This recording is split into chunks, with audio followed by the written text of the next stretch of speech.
Avant de commencer, abonne-toi à Paramédia TV et partage cette vidéo. N'oublie pas de liker et de laisser ton point de vue en commentaire. Le Sahel risque de s'effondrer sur lui-même, estime le ministre français des Armées dans un entretien publié vendredi soir sur le site du quotidien Le Parisien, notant que le djihadisme a repris de plus belle dans la région.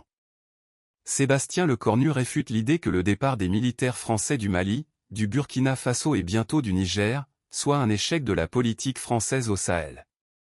Le régime malien a préféré le groupe des mercenaires russes Wagner à l'armée française.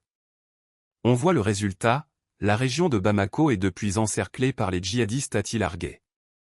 Le Sahel risque de s'effondrer sur lui-même. Tout cela se terminera d'ailleurs très mal pour les juntes en question. Et on nous dit que le problème c'est la France. Nous avons été une solution pour la sécurité du Sahel a-t-il encore lancé, ajoutant que la France était parvenue à neutraliser la plupart des cellules djihadistes et mis en sécurité des milliers de civils avant d'être contraintes de partir. Il a suffi qu'on nous invite à partir pour que le terrorisme reprenne, déplore-t-il, citant le cas du Burkina Faso, qui depuis le coup d'État de septembre 2022, a enregistré 2500 morts liés au terrorisme. La Mali est au bord de la partition, et le Niger poursuivra malheureusement la même direction, prévient-il. Est-ce notre faute si certains acteurs locaux préfèrent les luttes de clans au mépris de la démocratie, plutôt que de lutter contre le terrorisme? Je ne le crois pas, a-t-il enfin déclaré.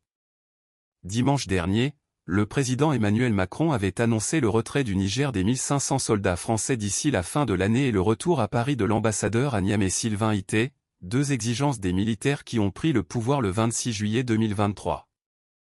Abonne-toi à Paramédia TV et partage cette vidéo. N'oublie pas de liker et de laisser ton point de vue en commentaire.